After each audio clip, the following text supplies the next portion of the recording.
Donc, bonjour à tous et à toutes, je suis Geoffrey, je suis de Zenica Bordeaux. J'ai un profil DevOps, j'ai beaucoup baigné dans l'agilité avec un certain Robin, notamment, si vous connaissez. Et je me suis intéressé à Cunevin, la systémique, et aussi un petit peu de la sécu, donc je suis assez hybride. Et pour cette session, je suis accompagné de Marc. Et bonjour à tous, pareil, de Zenica, ça se voit, Zenica Bordeaux, et moi pareil, j'ai un profil un peu plus DevOps et un peu plus technique, on va dire je fais un peu moins d'agilité, mais ceci dit, DevOps, on peut y mettre un peu ce qu'on veut dedans, et voilà, on aura l'occasion de faire plus ample connaissance dans la salle d'à côté d'ici quelques minutes. Et on est content d'être avec vous pour parler d'Accelerate. Accelerate, ça va être le sujet, c'est ce qu'on va découvrir pendant 2 heures ensemble. Comment ça va se passer? On va faire une petite introduction, aligner ce que c'est qu'Accelerate. Et après, je vous inviterai à basculer dans la salle 221 pour la partie physique. Et pour les personnes qui sont en ligne, évidemment, j'animerai la partie virtuelle. Je vous donnerai les liens par la suite. Alors, une petite intro, brève intro sur Accelerate. Déjà, on va remercier les sponsors. Agile, cet événement est gratuit grâce à ces sponsors. Donc, c'est quand même une chance et on en bénéficie tous et toutes. Merci à eux. Accelerate, c'est ce livre. Vous pouvez le faire tourner. C'est sorti en 2018. Il a obtenu un prix, le prix Shingo, c'est le prix de l'excellence opérationnelle, en 2018. C'est 4 ans de recherche qui ont été faites par Nicole Forsgren, doctoresse en management des systèmes d'information, Jenny Kim et Jez Humble, qui sont les co-auteurs du DevOps Handbook. Donc des personnes de haute renommée. Et ils n'ont pas chômé. Pendant ces 4 ans, ils sont allés récolter des milliers de feedbacks. Là, je suis à 23 000. Par moment, j'ai vu du 33 000. Bref, sachez qu'ils sont allés interviewer différentes organisations dans le monde, des performantes, celles qui sont moins performantes. On reviendra sur cette notion de performante. Et à partir de ces datas, ils se sont dit, ben voilà, il y a toujours les mêmes 24 pratiques dans les organisations dites performantes. Ces pratiques s'appellent les capacités. Les capabilities dans le bouquin, nous on les appelle capacités pour se simplifier la vie. Et la particularité de ces capacités, c'est qu'elles sont toutes mesurables. Et la mesure, c'est un élément important dans Accelerate. Il y a 4 indicateurs clés de performance. Moi, j'ai envie de dire même 4 indicateurs de progrès. J'aime bien cette notion de progrès. Les 2 premiers de vitesse, fréquence de déploiement et lead time for change. Fréquence de déploiement, c'est très simple. Vous déployez 1 fois par semaine, vous déployez 2 fois par semaine. Vous êtes déployé plus rapidement, tout simplement.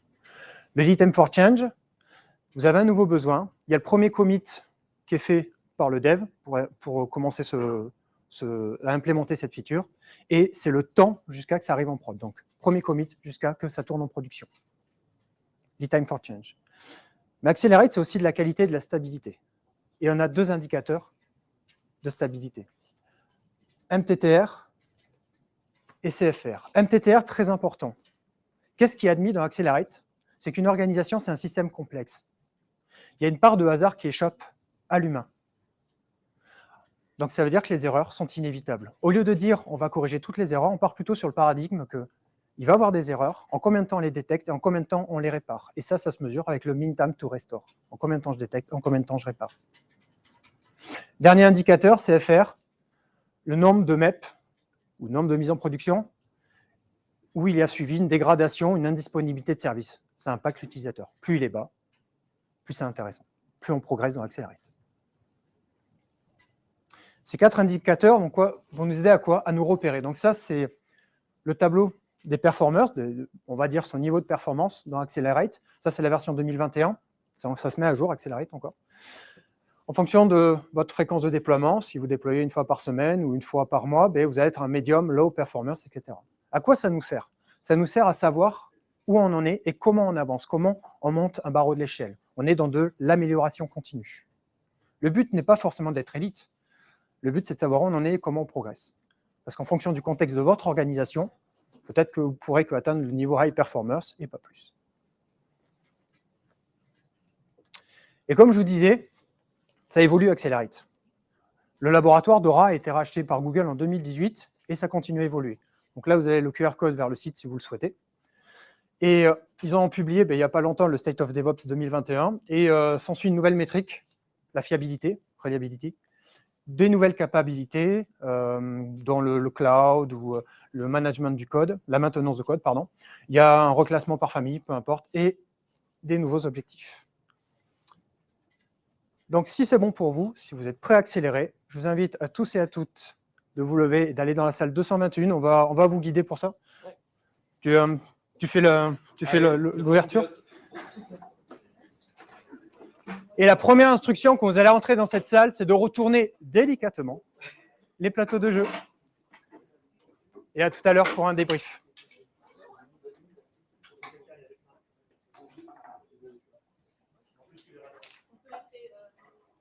Oui, vous pouvez.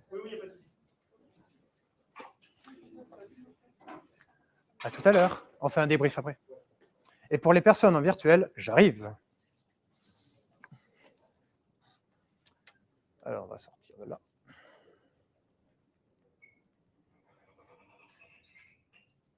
Alors, excusez-moi le temps que je me prenne en main aussi Rémo. Je ne suis pas méga à l'aise. Encore, si vous avez des questions, n'hésitez pas à les laisser en anglais. Voilà.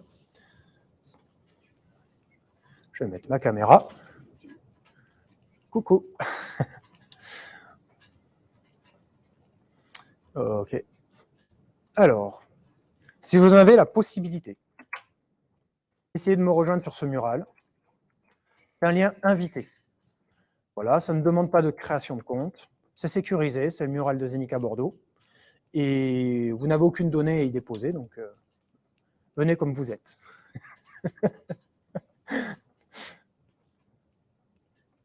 Et pour les autres personnes qui ne peuvent pas se connecter, je vais tout simplement partager mon écran en parallèle. Alors, je vais me mettre plutôt en entire screen, comme ça, je pourrai voir les questions de temps en temps.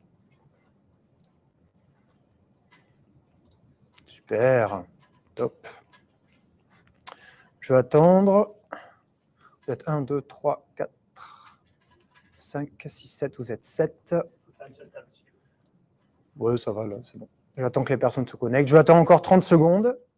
Si vous avez un problème d'affichage, il suffit juste de rafraîchir la page, ça va se rafficher.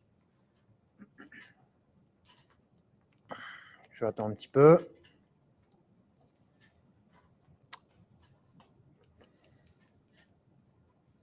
Est-ce que vous avez des premières questions? Est-ce que c'est bon pour vous?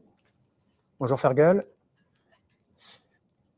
Fergal qui vient de nous rejoindre. On a mis un lien mural, qui est un lien invité, sur l'instance de jeu Accelerate.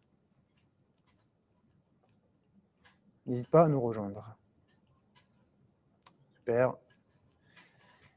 Eh bien, écoutez, si c'est bon pour vous tous et pour vous toutes, on démarre.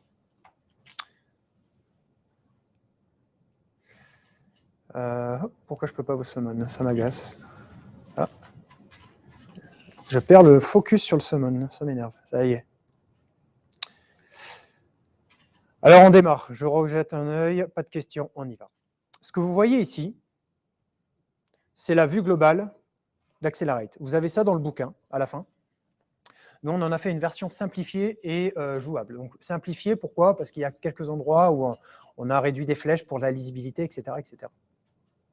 Sur votre gauche, vous avez la majorité, je dis bien la majorité des capacités. Elles sont cachées par des cases. Alors, je dis bien la majorité, toutes les capacités ne sont pas là derrière. Les 24 capacités ne sont pas ici. Le fait qu'il y ait la case 24 est juste un hasard, d'accord? Soyons bien d'accord. Et à votre droite, on a les fameux outcomes d'Accelerate. Ce qu'on appelle les outcomes, c'est ce qui est prédit. Qu'est-ce qu'on attend donc comme résultat dans Accelerate? Et ce qu'on va commencer, on va commencer par découvrir l'objectif 10. On va démarrer par la fin. L'objectif 10, j'avais parlé à un moment de performance organisationnelle. L'objectif 10, c'est ça. C'est quel est le but d'Accelerate? C'est la performance organisationnelle. Qu'appelle-t-on la performance organisationnelle? Retenez ces trois choses. Profitabilité, productivité et réduction des time to market. Bref, on va plus vite sur le marché. Potentiellement, on a de la qualité en séduit, donc on est plus rentable. Et surtout, on est plus productif.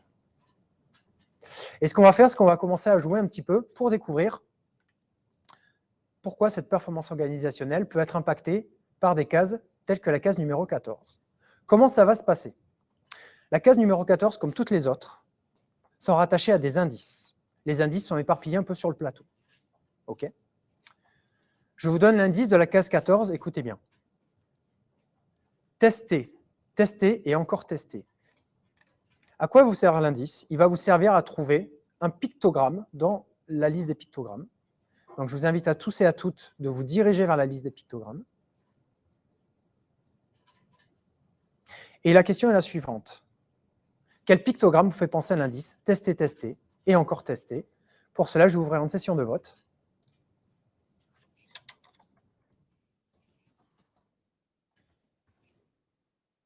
Vous avez juste à cliquer sur le pictogramme qui vous fait penser à ça.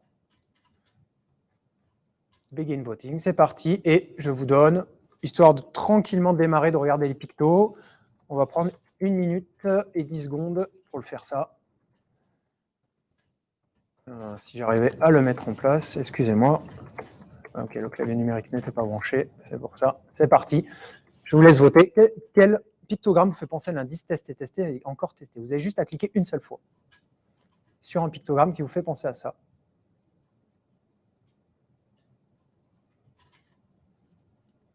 Alors, je vous donne un indice, c'est plutôt à droite. C'est plutôt les pictogrammes côté droite. Qu'est-ce qui vous fait penser à vérification, recherche de test et de manière automatisée, tant qu'à faire?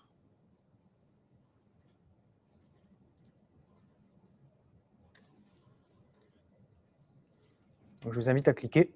Il va vous rester quelques secondes, 29 secondes.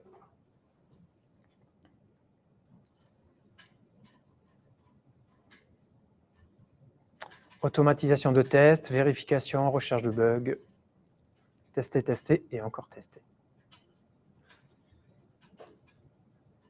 Allez, plus que 10 secondes.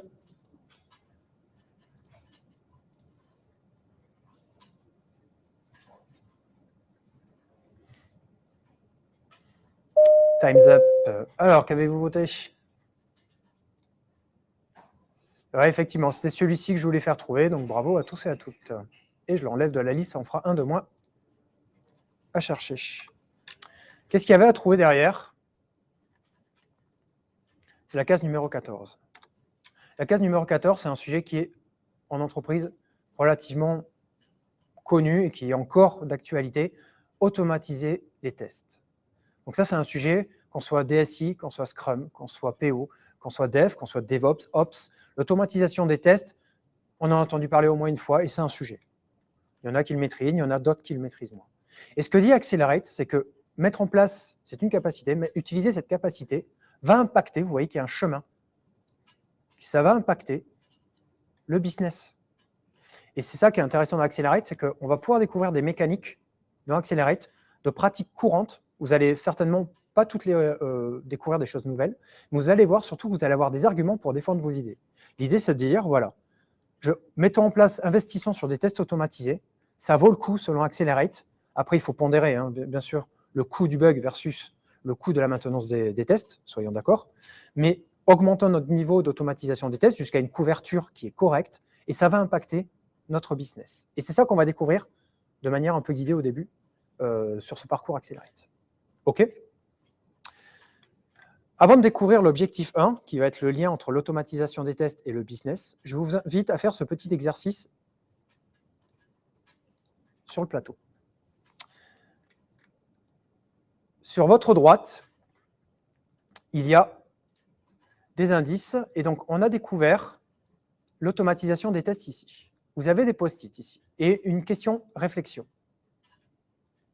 Les questions réflexion, c'est pourquoi faire? Pour vous ouvrir un petit peu à la réflexion sur Accelerate, pour voir un peu plus, pour sortir, non pas que des KPI, sortir des KPI et voir un petit peu les impacts, les prédictions qui sont dans Accelerate. La question est la suivante, et regardez bien, pourquoi l'automatisation des tests pourrait avoir un impact, je dis bien pourrait, on va revenir sur ça, sur la haute disponibilité d'une chaîne de livraison.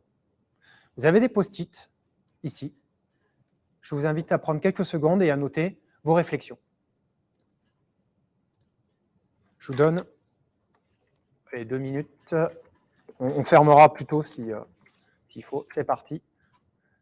Selon vous, pourquoi l'automatisation des tests? Pourquoi automatiser des tests pour avoir un impact, je dis bien, sur la haute disponibilité de votre chaîne de livraison? C'est bizarre ça. Et c'est intéressant, c'est la réflexion qu'on va retrouver dans Accelerate tout à l'heure. Je regarde s'il y a des questions en parallèle pendant ce temps. Pas de questions, super. Et ici, non plus. Top.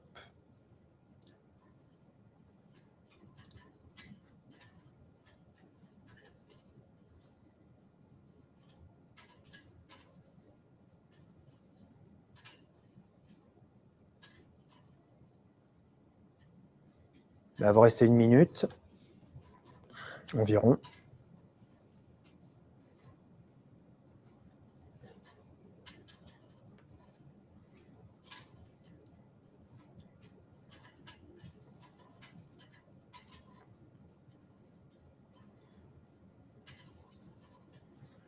Donc pourquoi, selon vous, on va rendre notre chaîne de livraison hautement disponible et potentiellement grâce à l'automatisation des tests?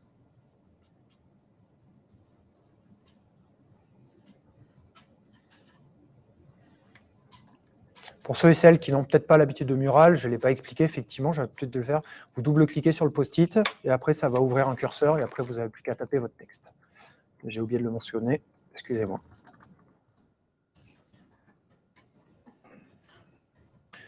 Time's up. Alors, on pourra en parler plus longtemps, mais on va mettre un temps de 2 minutes parce que ça permettra d'avancer, de découvrir Accelerate. Le but, c'est de vous en faire découvrir un maximum. Donc, si je prends les premiers retours, on va augmenter la fiabilité, on va avoir plus confiance, on va avoir plus de stabilité. C'est effectivement un élément de réflexion qui peut expliquer ça. On va alerter de la présence de bugs avant livraison en prod, tout à fait. Ça, il y a une très belle expérience que j'ai eue chez un client. Ils n'avaient pas mis assez de tests automatisés en début de chaîne, c'est-à-dire au niveau de la dev et de la recette. Il y a un bug qui n'a pas été vu et qui allait en prod. À l'échelle, le prod, écoutez bien, ça a été mesuré, donc mobilisation des équipes, réparation, ça a coûté 1000 fois plus cher. Et ensuite, anticipation des blocages de production de livraison, on rejoint la même idée. Validation des changements sans effort, avec moins d'efforts, effectivement, et confiance dans le système. Tout à fait. Et du coup, on va aller découvrir l'objectif 1. Et là, on va rattacher un petit peu les wagons entre cette carte réflexion et les tests automatisés. Écoutez bien l'indice de l'objectif numéro 1. Vous allez voir, c'est très travaillé. Déploiement, déploiement et encore déploiement. Quel pictogramme vous fait penser à déploiement, déploiement et encore déploiement? Je lance la session de vote. C'est parti. Et comme vous êtes à l'aise, je vous donne 1 minute. Quel pictogramme vous fait penser... Ah pardon, excusez-moi, je me suis trompé sur le temps. Je vais vous donner 1 seconde. Quelle ingratitude. Hop, pardon. Alors, quel pictogramme fait penser à déploiement, déploiement et encore déploiement? Et je donne un indice, c'est plutôt à gauche, cette fois-ci. Le temps que vous votiez, je regarde s'il y a des questions.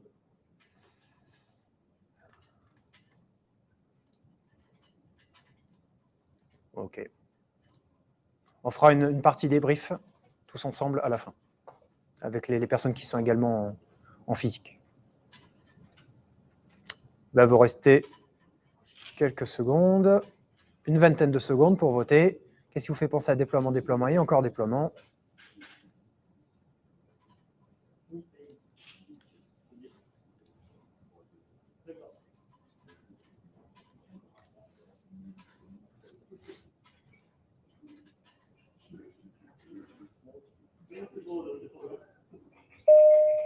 Et c'est fini.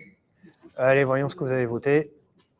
Ouais, top, bravo. Ouais, c'était ceci, donc une boucle sur le continuous delivery et voilà, l'engrenage pour l'automatisation. Super, bravo. Allez, je l'enlève de la liste, ça en fait un de moins à trouver. Et maintenant, découvrons l'objectif 1, sans surprise, la livraison continue. Du coup, revenons à ce qu'on avait dit là, tout à l'heure sur la question que je vous ai posée. Pourquoi on impacterait la haute disponibilité de la livraison continue? En quoi c'est intéressant et en quoi les tests automatisés nous aident? Mais en fait, dans Accelerate, ce qui est dit, c'est qu'il est intéressant pour être performant, pour déployer souvent, c'est bien d'avoir une livraison continue qui est stable, une livraison continue qui est hautement disponible. Pourquoi? Pour partir en prod quand on a envie. pour pouvoir livrer de la feature, pour pouvoir faire du hotfix, en fait, ne jamais être bloqué pour pouvoir partir en production. C'est un des éléments que nous dit Accelerate. Et pour cela, il y a une flèche ici qui est reliée à l'automatisation des tests. Et ça se lit de la manière suivante, écoutez bien. L'automatisation des tests prédit, et je dis bien prédit, un impact sur la livraison continue. Ce n'est pas du lien de cause à effet. Ce n'est pas parce que vous automatisez les tests que forcément votre livraison continue va devenir plus robuste, plus efficace. Soyons bien d'accord. Ce ne sont que des prédictions. Pourquoi ? Parce que les datas que je vous ai montrées, les 23 000 feedbacks, il y a une analyse dite inferential prediction qui en fait, derrière, dégage que des éléments de prédiction. Donc, en fait, on est vraiment sur toutes les flèches que vous voyez, on est vraiment sur de la prédiction, sur cette notion d'impact. Et l'automatisation des tests va impacter votre livraison continue en lui amenant de la qualité, par exemple, en la rendant plus robuste. Et cette livraison continue, vous avez vu, il y a une flèche vers l'objectif 3. Je veux vous driver vers l'objectif 3. Va avoir un impact sur le business. On va découvrir ensemble l'objectif 3. Écoutez l'indice. Objectif 3, on est de plus en plus performant sur le déploiement, et ça se voit. On est de plus en plus performant sur le déploiement, et ça se voit. Quel pictogramme vous fait penser à cet indice ? Vous pouvez voter.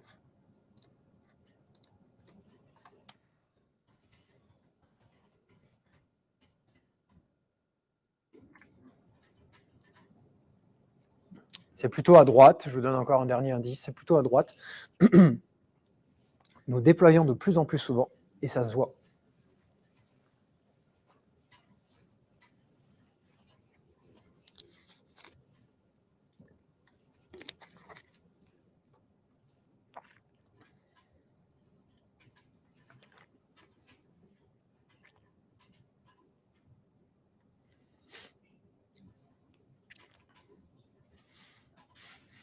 Il va rester 25 secondes.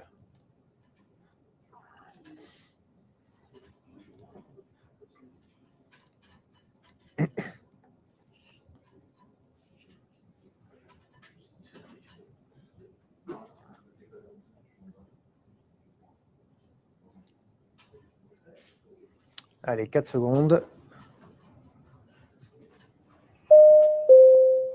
Allez, qu'avez-vous voté ? Yes, c'était celui-ci qu'il fallait trouver, bravo. Et l'autre aussi était bien. Les deux pouvaient être bien, mais c'était celui-là. Il y avait le petit CD pour Continuous Delivery qui était en indice en plus. John Locke, hop. Et on va découvrir ça. Et ça, c'est peut-être un des objectifs les plus importants d'Accelerate, mis en évidence, être plus performant dans le déploiement logiciel. Alors, ça parle peut-être pas comme ça, mais reprenons ce que disait le DG de Microsoft, Satya Nadella, si je n'écorche pas son nom. Il disait qu'en gros, les organisations aujourd'hui sont des organisations numériques. Donc, en gros, votre business est fortement corrélé, impacté par le software que vous livrez, le software que vous vendez. Et donc, c'est ce qui va faire la différence sur le marché. Être plus performant en déploiement logiciel, dans votre déploiement logiciel, c'est impacter votre business. Et cette performance en déploiement logiciel, elle est mesurable, cet objectif, par 4 KPI, les 4 KPI qu'on a vus précédemment. Fréquence de déploiement. Ma livraison continue, et ma chaîne de livraison est hautement disponible. Je peux déployer à la demande, je peux déployer de plus en plus souvent parce que j'ai de la qualité, j'augmente ma fréquence de déploiement. Donc, je deviens plus performant en déploiement logiciel. Lead time for change, pareil. Si j'arrive à livrer de plus en plus vite et d'arriver sur le marché de plus en plus vite, ça veut dire que mon lead time for change est de plus en plus court et donc je pars plus rapidement sur le marché. Donc, je deviens plus performant dans le déploiement de mon logiciel également. Le mean time to restore, mais ma chaîne, elle plante, je dois vite rétablir pour pouvoir redéployer. Ou alors, en prod, ça a planté, je détecte, je rétablis très vite, ce qui fait que je peux redéployer derrière, livrer un fixe, que sais-je, c'est ce que vous allez pouvoir être plus performant dans votre déploiement de votre software et donc ça va impacter votre business. La 4e KPI, la CFR, est faiblement corrélée. Elle ne mesure pas exactement cet objectif 3, mais elle est un peu faiblement corrélée. Et là, vous avez une première chaîne ici, où on vient de parler de business avec la performance organisationnelle, les tests automatisés en passant par la livraison continue, et ensuite être plus performant en déploiement logiciel. Donc en gros, là, vous avez vu, en l'espace de 20 minutes, une première mécanique d'Accelerate et de comment on peut l'utiliser, vous, pour dire, ben voilà, si vraiment on a besoin de tests automatisés, évidemment, chacun et chacune, dans son contexte d'organisation, n'aura pas forcément tout le temps besoin des tests automatisés, mais ça peut être une manière aussi d'avoir une réflexion en disant, ben voilà, nous, on en a besoin. Si on investit dedans, ce qui est prédit dans Accelerate, c'est que petit à petit, on va avoir une amélioration de notre livraison continue et donc on va déployer plus vite. Et déployer plus vite, ça impacter notre business. Donc en fait, on peut facilement être sponsorisé en défendant ses idées. Et c'est ce que ça va vous amener. Et le but de cette session, c'est aussi de vous montrer, parce qu'on est quand même sur l'événement, un événement agile, que l'agilité derrière peut être défendue également. Des idées peuvent être défendues dans Accelerate. On y reviendra lors du débrief. Ces cartes que je vous ai montrées ont des cartes, il y a aussi des cartes réflexion. On va aller dessus. On est sur la partie objectif. Alors, sur la partie objectif, on va commencer, si vous voulez bien, par celle qu'on vient de découvrir, la performance. Je ne sais plus où je l'ai mise, excusez-moi, là au bout. Donc là, je viens d'y répondre peut-être pour vous, désolé. Excusez-moi, j'arrive pas à choper le curseur. Ça m'agace, désolé. Voilà. Pourquoi les 4 KPI d'Accelerate, selon vous, permettent de mesurer l'atteinte de ce résultat? Quand je parle du résultat, c'est-à-dire la performance en déploiement logiciel. Donc, vous n'êtes pas obligé de répondre parce qu'on vient de le faire ensemble, mais ça peut être un moyen de réflexion. Si jamais on vous demande, mais en quoi Accelerate va être intéressant, vous allez vous dire, mais parce qu'on va pouvoir driver, voir nos progrès, voir comment on évolue grâce à ces 4 KPI, et on va pouvoir mesurer notre performance en déploiement logiciel, et donc, par prédiction, potentiellement l'impact sur notre business. OK. Et on va aller sur les 2 autres questions, les 2 autres questions réflexion, pardon. Alors, on avait vu la livraison continue. Je vous invite à tous et à toutes de vous mettre cela dessus et à répondre à cette question avec des post-it. Votre livraison continue doit être hautement disponible pour vous permettre de déployer la demande. Selon vous, quelle autre capacité pourrait permettre de faire cela? On a vu les tests automatisés. Est-ce qu'il y a d'autres choses qui vous viennent en tête qui permettraient de vous aider à avoir une livraison continue hautement disponible?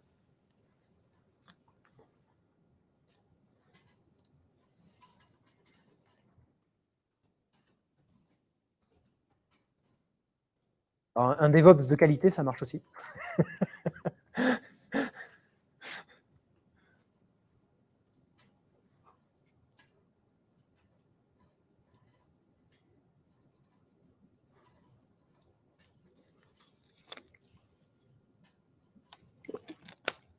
La question n'est pas facile, ça fait exprès. On verra les capacités, on va en découvrir après. Mais je vais rattacher vos réflexions à certaines capacités.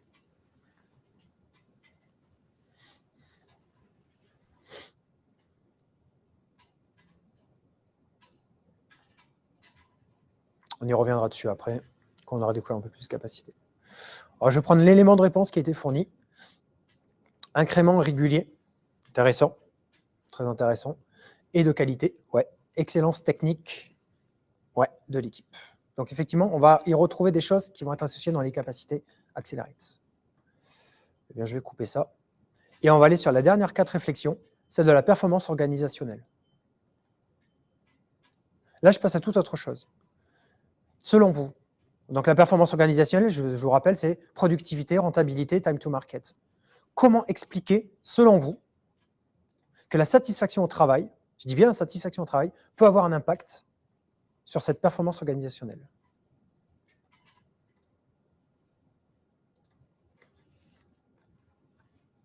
Alors 2 minutes, ça fait peut-être un peu long, on va mettre 1 minute. C'est bien, c'est parti.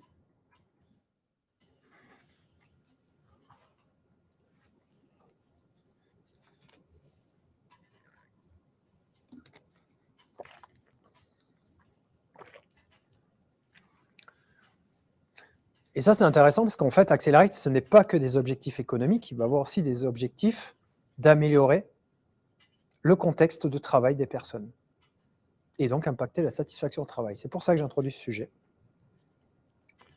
Comment, selon vous, expliquer que la satisfaction au travail peut avoir un impact sur cette performance organisationnelle, donc productivité, rentabilité ou time to market? Super. Je vais prendre les premiers éléments. Plus de coopération et d'engagement. Ça peut l'expliquer, tout à fait. Meilleure collaboration entre les acteurs. Très intéressant, celle-là. On va y revenir dessus. On va découvrir un truc qui est lié à ça. La collaboration, va être important. Communication, on parle aussi. Plus d'implication des devs, ouais, la motivation, tout à fait, l'engagement. Envie de faire bien et de faire. Et de bien faire, oui, tout à fait.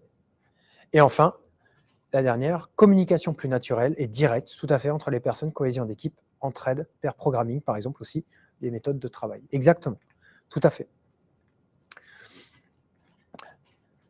Et en fait, on pourra avoir plein d'autres types de réflexions autour de ces objectifs, de ces outcomes qu'on a découverts, de ces résultats, et des tests automatisés. Là, on va faire un micro débrief. Si vous avez des premières questions à me poser par rapport à ce chemin guidé, c'est maintenant.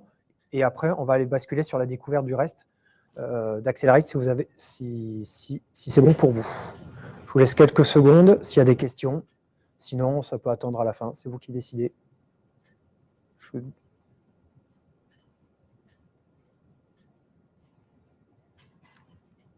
Vas-y, Clarisse. Tu peux les. Est-ce que tu peux prendre la parole? Je ne sais pas si tu as la possibilité de prendre la parole. Sinon, tu me l'écris, Clarisse. Alors, en attendant que tu l'écrives, Clarisse, ce que je propose, c'est qu'on va continuer tranquillement. Donc, vous avez, je rappelle, vous avez un bouton Q&A. Ah, il faut partir de la fin. Il faut partir à la fin, c'est ça. Il faut partir à la fin. Est-ce que tu pourrais reformuler, s'il te plaît, Clarisse? J'ai plusieurs interprétations, du coup, de ta question. Ah, d'accord. Pour trouver la stratégie. En fait, ça va dépendre de ton contexte d'organisation.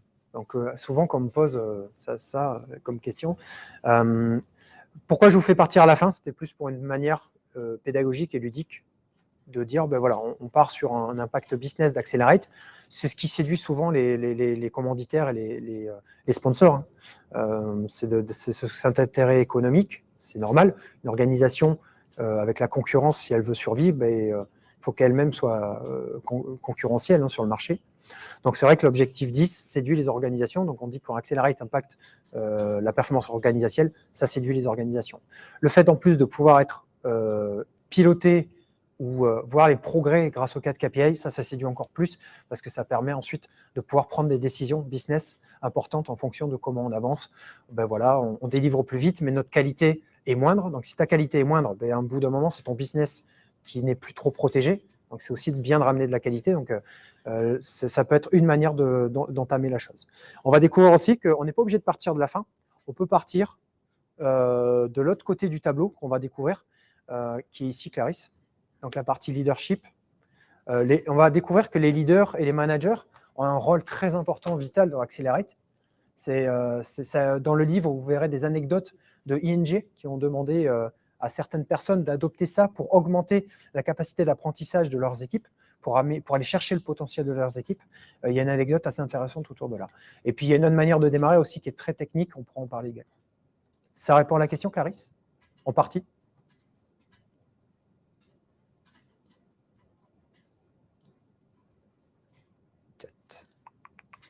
Super. Eh bien, je vous invite, on va continuer à cette découverte Accelerate. Vous voyez qu'il y a plein de choses à découvrir. Ce que je vous propose, je vous drive au début. S'il y a des souhaits de découvrir plus des capacités autour du management, des capacités autour du lean management, des capacités autour du lean product development ou technique architecture, vous me les faites part dans le chat. On pourrait y aller. Sinon, on peut commencer par des objectifs un peu plus orientés à agilité, etc., etc. Voilà. Je vais commencer. Je vais vous driver vers des choses intéressantes. Je vais vous driver vers l'objectif 6 et 7. Et puis, n'hésitez pas, s'il y a une case qui vous dit on a envie de découvrir ces sections, n'hésitez pas à me le partager. Objectif 6 et 7. Je vous donne les indices. Écoutez bien pour l'objectif 6, il est super important. C'est important dans une organisation, ça.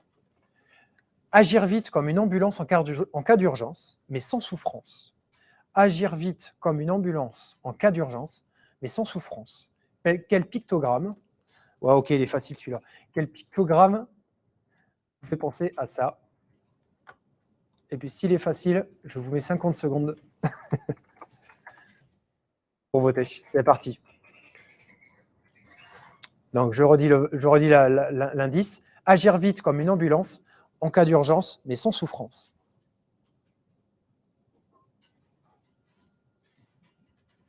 Et là, tout de suite, on va aborder un thème qui est améliorer le contexte de travail de chacun et chacune déjà.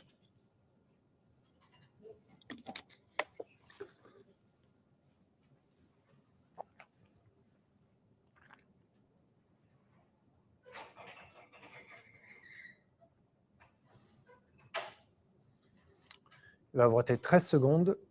Qu'est-ce qui vous fait penser? Hop.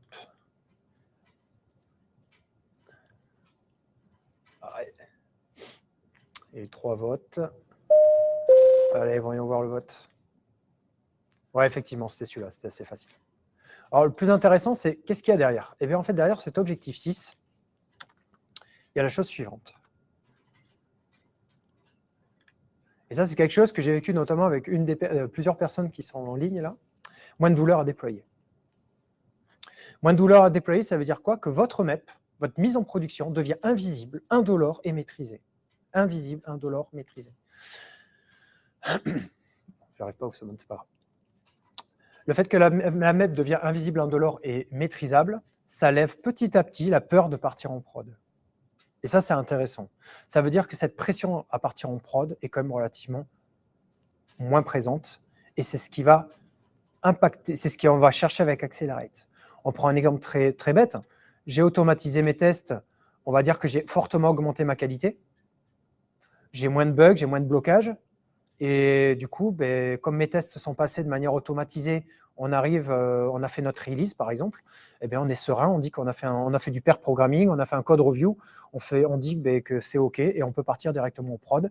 Évidemment, c'est plus facile avec une architecture un peu plus distribuée, si on parle de microservices, par exemple, que sur on va employer le terme monolithe avec beaucoup de dépendances. Et l'idée, c'est d'aller chercher petit à petit ça, et c'est ce que prédit Accelerate. Donc, moi, je transcris ce qu'il y a écrit dans Accelerate, c'est que ces livraisons continues, vous allez améliorer petit à petit, vous allez avoir beaucoup moins de peur de partir en prod. Ça va devenir indolore, invisible et maîtrisé. OK? Et ça va être associé à l'objectif 5. On va attaquer l'objectif 5, parce qu'on a parlé de ça. L'objectif 5, je vous donne l'indice, fini la dépression. Quel pictogramme vous fait penser à finir la dépression? Et je crois que vous êtes très à l'aise, donc je vous donne 30 secondes pour voter. Comme ça, on accélère un petit peu sur la partie voting. Alors, qu'est-ce qui vous fait penser à ça?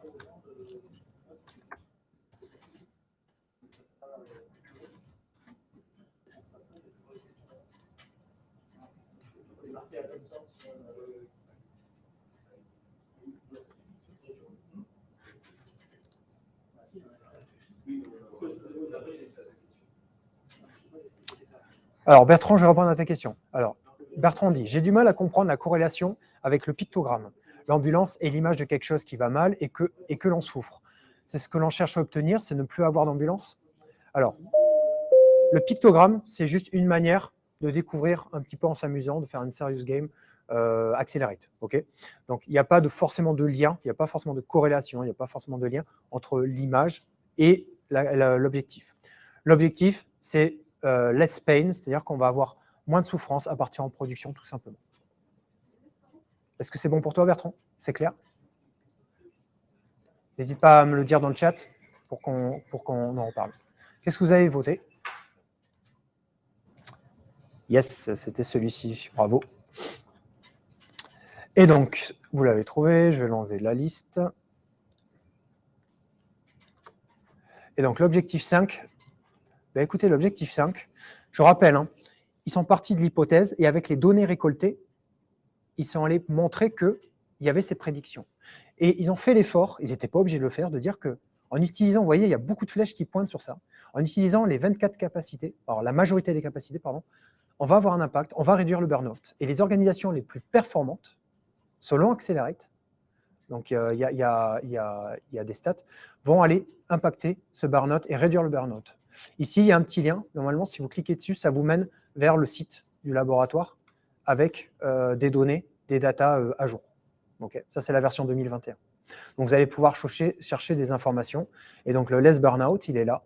Et donc, vous allez pouvoir trouver des informations autour de ça. Et il y a même des statistiques dans la version 2015, mais il doit y avoir des trucs un peu plus à jour. OK. Donc, ça, c'est super intéressant. Donc, en gros, on peut prendre un exemple, c'est par exemple, moins de douleur à déployer, eh bien, petit à petit, on a moins peur d'aller partir en prod, donc potentiellement, ça peut jouer sur aussi le moral des équipes. Et c'est ça qui est intéressant dans Accelerate, c'est aussi des objectifs orientés humains, contexte de travail, sûreté psychologique. Je regarde rapidement si il m'a fait no burnout. Eh oui, on essaie, ouais, on essaie. Super Bertrand, merci. Et donc, il y a des cases, on va aller voir les cases réflexion qui sont associées à celle-ci. Elles peuvent être intéressantes. Donc, on est dans la partie objectif, on va aller voir les cartes réflexion. Allez, on va aller directement sur... on va aller plus tard, peut-être sur les cases réflexion. Ouais, il y a une question. Je vais d'abord faire ça pour bien compléter la... J'ai peut-être amené un peu de confusion avec le pictogramme pour Bertrand. Donc, il y a une question là, ici. On va y répondre. Je vous donne 1 minute. Donc, on est sur cette outcomes attendue. Les mises en production deviennent indolores, invisibles et maîtrisées. Selon vous, quels sont les bénéfices de ce résultat pour les équipes? J'en ai donné un. Qu'est-ce que vous voyez d'autre, vous, de votre côté? Qu'est-ce que vous percevez grâce à ce outcomes pour les équipes? Je vais aller voir la question qui est posée. Oh là, pas 10 minutes, non. C'est parti.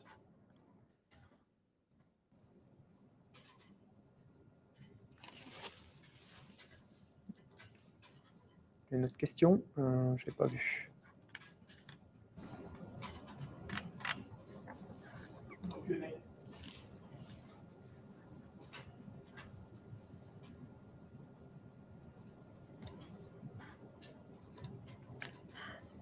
J'ai répondu, Farouk, c'est bon. Oui, je t'en prie.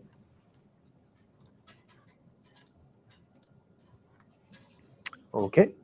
Alors, je prends les premiers feedbacks. Continuez à écrire. Hein. Moins de stress, ouais, tout à fait. Le fait de moins avoir peur de partir en production.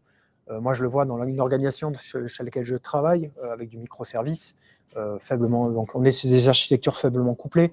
Il y a des tests, ils ont une couverture de tests relativement forte. Les équipes ont pas trop peur de mettre en prod avec ça. Effectivement, moins de stress. Processus automatisé, effectivement, l'automatisation va fortement soulager. On délègue le travail à la machine. Donc, on réduit aussi le volume d'erreurs qui peuvent être faites par l'humain aussi. La MEP devient un détail, ouais, tout à fait. Ça devient, même le mot MEP ne pourrait ne plus être employé. Mise en production, ça fait déjà un mot événementiel. On pourrait presque l'enlever. On part en prod. Je dirais pas qu'on partira un vendredi en prod, mais je suis pas chaud non plus. Mais l'idée, c'est un peu ça. Processus maîtrisé, ouais. On va se concentrer sur d'autres tâches. Effectivement, ça c'est intéressant, très intéressant.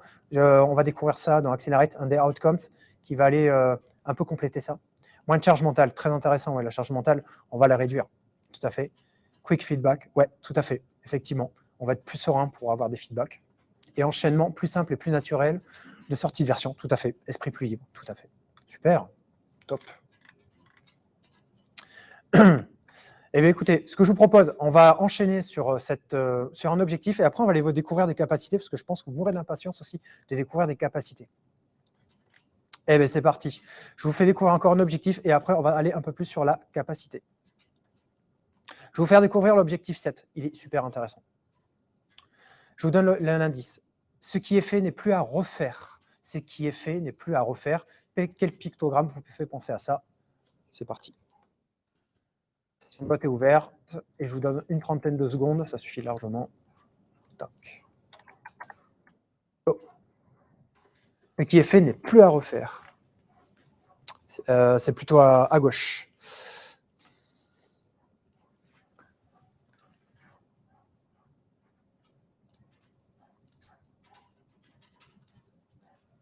Et effectivement, je reprends le commentaire de François, no burn-out, ce serait l'idéal.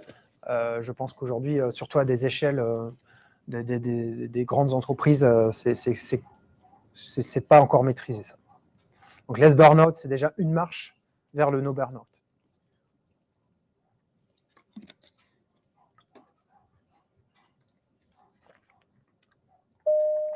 Ouais, qu'avez-vous voté?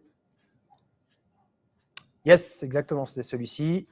Hop, on l'enlève. Et surtout, on va découvrir ce qu'il y a derrière. OK. Objectif 7. Moins de travail à refaire. Ça reprend un peu l'idée. Quelle est l'idée de cet objectif, de cette prédiction dans Accelerate? Les organisations les plus performantes, leurs équipes passent moins de temps à débugger, à faire du refacto, à faire du support utilisateur. Ce temps va leur servir à quoi, du coup? Ça va leur servir à passer du temps sur de nouvelles tâches. Par exemple, le backlog, etc. etc. Donc, c'est hyper intéressant. Alors, je ne sais plus précisément les statistiques, mais elles sont vraiment fortes lorsqu'on regarde les stats. Le less rework, voilà. C'est quand même assez fou. Donc, une équipe qui est en low performance va passer 30% de son temps à faire du nouveau travail, donc dépiler le backlog. Un high ou un medium, vous voyez déjà, on est sur du 10% de plus, 20% de plus, ce qui est déjà énorme, quoi. En termes de résoudre des issues autour de la sécurité, il y a un 5%. Et surtout, travailler sur du defect, c'est du 10% de moins. C'est quand même relativement énorme. Et le support utilisateur aussi diminue. Ça, c'est super intéressant. Et je vais vous partager mon expérience sur quelque chose aussi. Le less rework, donc dans l'organisation dans laquelle je travaille, il y a des phases business un peu plus creuses. Et comme la qualité est amenée, parce qu'il y a vraiment ça fait un petit moment qu'il travaille dessus, il y a de la qualité qui est amenée. En fait, on se retrouve dans des phases relativement stables. Et ce temps, on peut le consacrer à une capacité que vous ne voyez pas là, ici. Elle est juste en anecdote. Il y a une capacité qui n'est pas vue ici, c'est l'apprentissage en continu. C'est-à-dire que le temps qui a été dégagé, on l'a consacré aux équipes. Alors, c'est le temps de quelques mois, hein, de quelques semaines. Voilà. On l'a consacré à augmenter l'autonomie des équipes. L'autonomie est un sujet également d'Accelerate. Et de les rendre plus autonomes, les rend plus productifs, plus réactifs. Et ça, c'est super intéressant. Ce n'est pas dans Accelerate, ce que je vous dis ça. Ça, c'est du retour d'expérience. C'est ce que j'ai perçu. Soyons bien d'accord. Okay, le less rework, c'est juste du temps dégagé pour pouvoir aller sur du nouveau travail, ce qu'on appelle le nouveau travail, vos nouvelles features, votre backlog, vos spikes, peu importe. OK ? Je ne vous fais pas la carte réflexion pour celle-ci. On va aller découvrir des capacités, je pense que vous avez envie. Ce que je vous propose, c'est qu'on sorte du mode un peu recherche de picto et qu'on aille sur un mode un peu plus dynamique et qu'on aille voir les questions réflexion associées. Ça vous va ?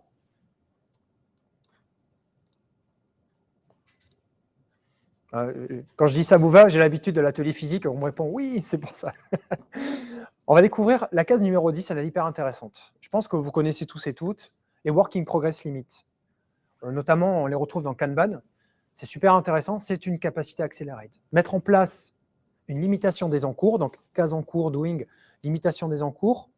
Quelle est l'idée de ça? C'est d'éviter notamment qu'on dépasse la capacité de l'équipe à faire. Vous êtes 5 développeurs, imaginons, ou développeuses, et vous avez 10 tâches à faire, et potentiellement, ça veut dire que votre capacité à faire est dépassée, et donc ce qui va en pâtir, c'est peut-être la qualité de votre produit. Vous allez peut-être envoyer plus vite, mais peut-être en moins bonne qualité, etc. Elle est également représentative d'Accelerate, cette capacité, parce que si votre flux d'encours est trop bas, c'est votre business, du coup, qui est impacté. Parce que si votre Working Progress Limit est à 1 et que vous êtes 5 devs, évidemment, ça n'a pas de sens. Et donc, l'idée, c'est de trouver un juste équilibre, un juste curseur sur la capacité de l'équipe à faire, mais aussi, donc, protéger l'équipe, mais aussi protéger son business. Et je la trouve super intéressante, cette capacité.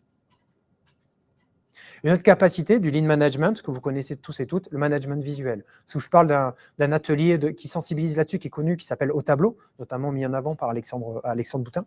Mais ça vous permet de sensibiliser, de dire, voir son flux de travail, c'est super important, et ça vous permet d'être beaucoup plus réactif. Si je prends l'exemple de Kanban, clairement, Kanban, c'est sa force, c'est de pouvoir visualiser, voir les étiquettes, comment on les avance. Il y a une nouvelle silver bullet qui est demandée par le PDG, on la classe, ça permet de voir le flux de travail. Et en un coup d'œil, ce qui est intéressant, c'est qu'en un coup d'œil, n'importe qui dans l'organisation, que ce soit en virtuel avec des outils ou sur un tableau en présentiel, peut savoir où on en est à un instant T sur le flux de travail. Et ça, c'est super important pour l'intelligence collective, pour le partage, etc. etc.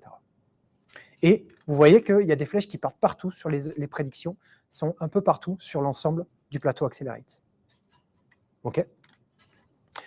Et notamment sur le less burnout. C'est ce qu'on a un peu parlé. Le fait de protéger son équipe avec un Working Progress Limit et de s'y tenir, le plus dur, ce n'est pas de le fixer, le plus dur, c'est de s'y tenir. Parce qu'il y a des pressions business, parce que voilà, etc., etc. Mais de s'y tenir, ça va aussi impacter le burn-out. Et ça, c'est super important. C'est protéger vos équipes. Protéger des équipes, c'est aussi avoir des équipes qui sont en forme, qui peuvent travailler, qui n'ont pas peur d'aller travailler. Donc, des équipes qui sont productives. Si on part sur un plan business. Et en plus, le fait que le contexte soit sain, c'est très intéressant pour ces personnes pour se développer. On va prendre les deux cartes réflexion de la catégorie Lean Management. Donc, on a parlé des Working Progress Limit. Je vous ai mis deux questions et je vous invite à y répondre. Pour vous, quels sont les avantages des Working Progress Limit dans Kanban? Quels sont, selon vous, moi j'ai exposé ma vision, quels sont, selon vous, les avantages de ce Working Progress Limit? Et pareil, après, il y a la seconde question. Pourquoi les Working Progress Limit peuvent impacter le volume de burn-out, selon vous, dans une organisation numérique? Vous avez 2 heures. Non, je plaisante. Je vous donne 2 minutes.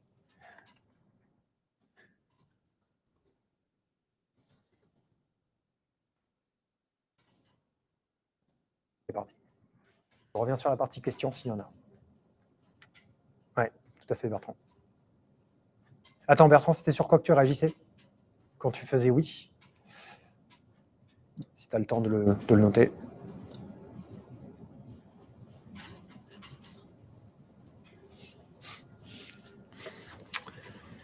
Il nous reste combien de temps, maître de cérémonie, s'il te plaît?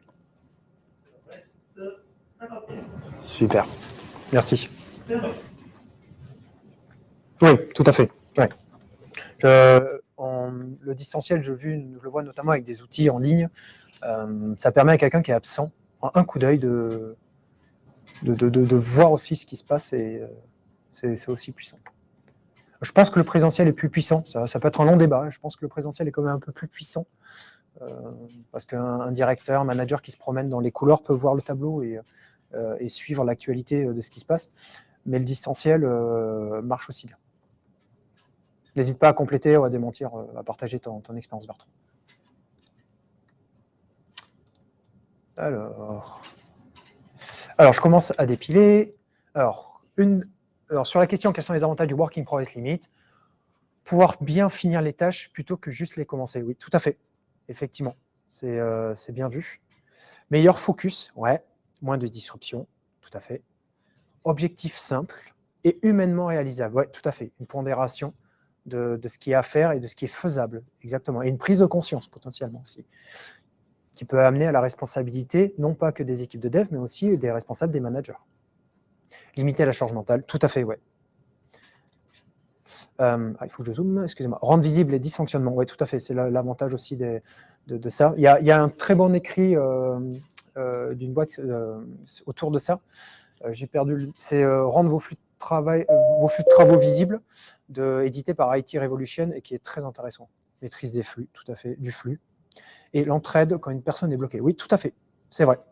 C'est une très très bonne remarque. Sur la seconde question, pourquoi impacter le volume de burn-out? J'ai donné quelques éléments.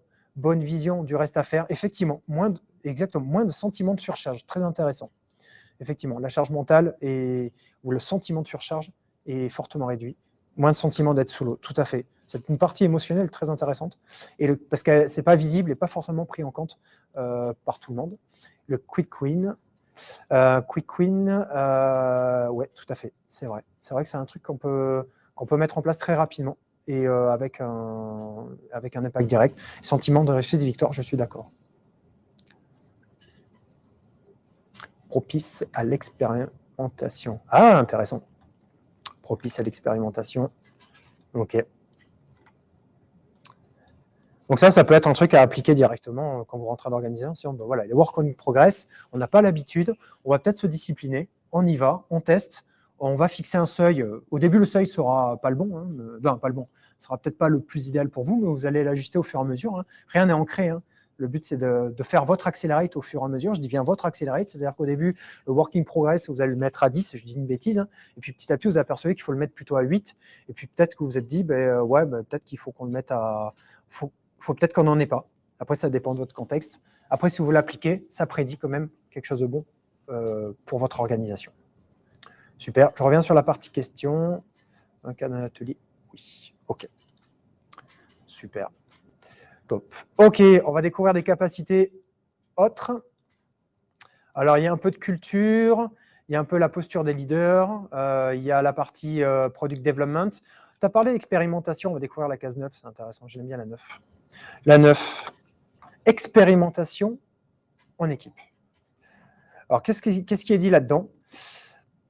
Ce qui est dit là-dedans, c'est que comment on sait ce qu'on design est bien pour le client? Eh bien, comment on sait au fur et à mesure que il n'y aurait pas besoin de faire un bouton d'une autre manière, voilà, de prendre des initiatives pour permettre une meilleure expérience cliente, pour permettre de mieux designer un produit.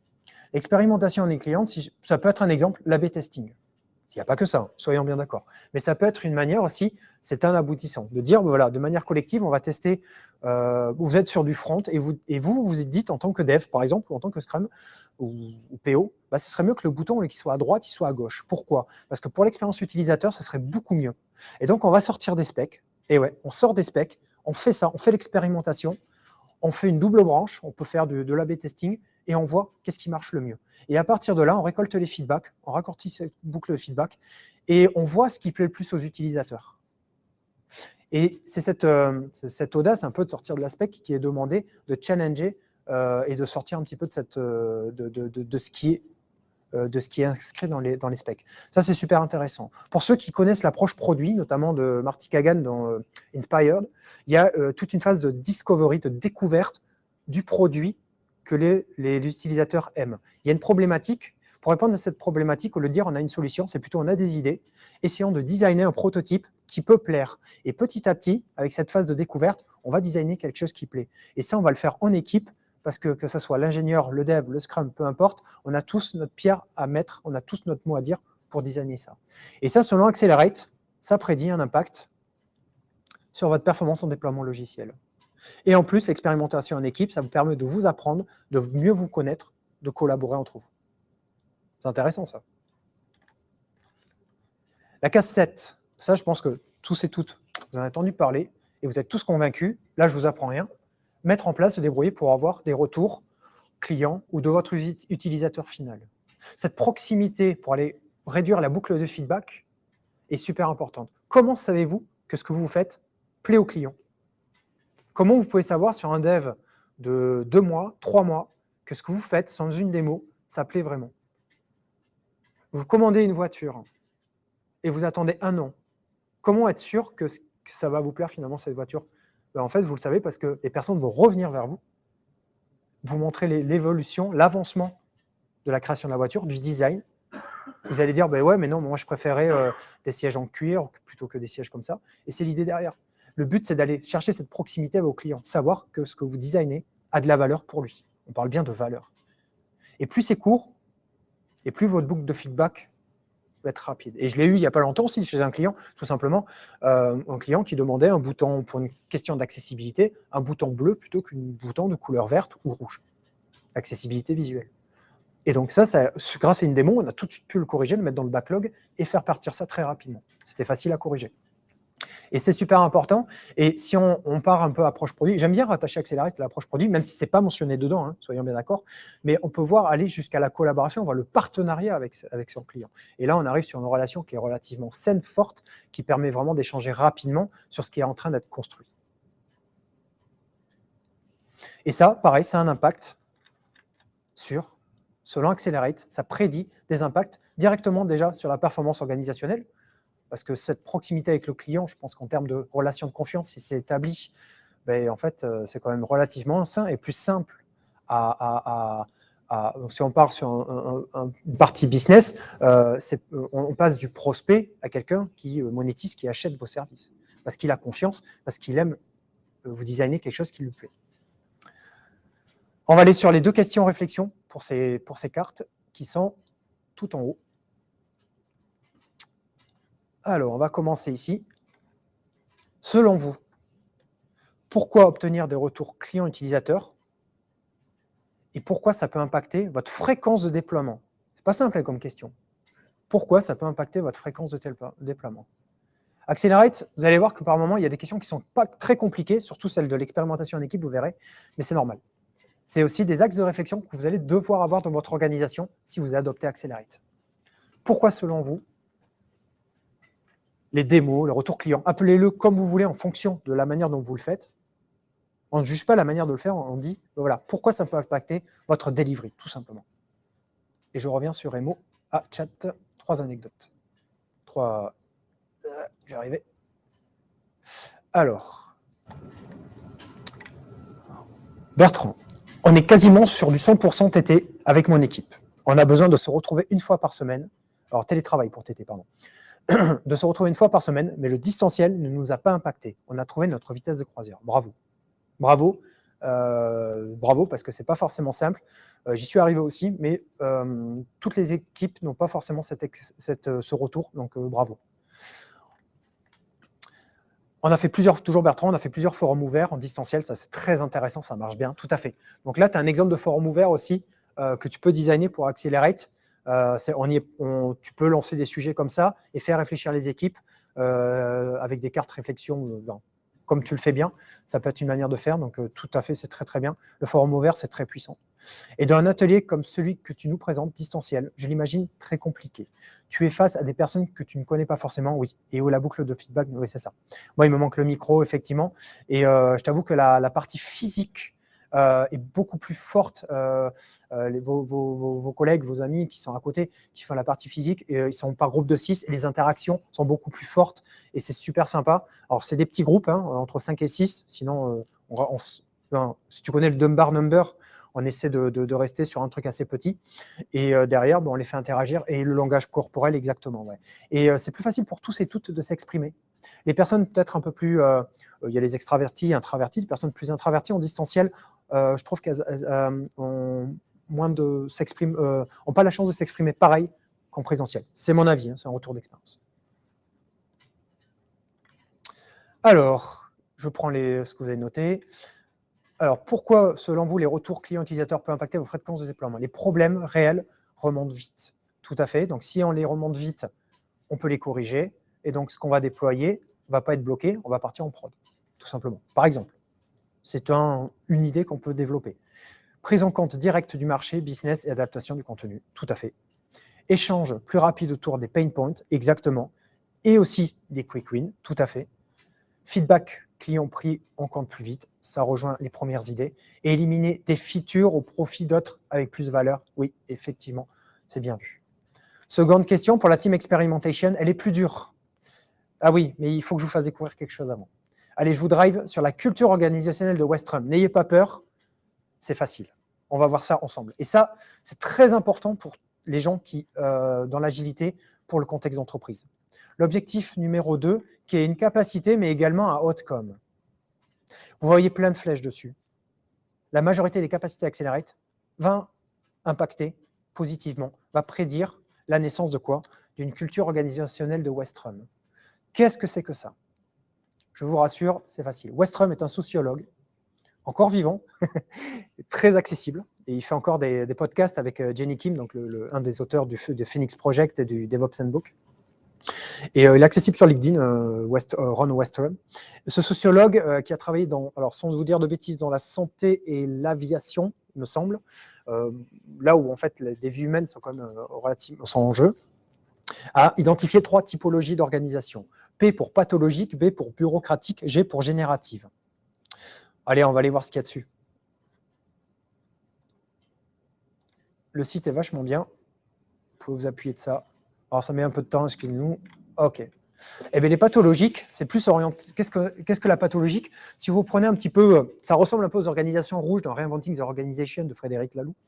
Voilà, c'est un peu orienté sur tout pour le boss. C'est lui qui décide. Il y a une erreur, il y a quelque chose qui se passe bien, qui se passe pas bien. Ben, on jette la faute sur les salariés, des employés. Bref, c'est pas bienveillant. Et si on fait passer un message, on se fait décapiter. Bref, quelque chose qu'on fuit. Ensuite, les B comme bureaucratique.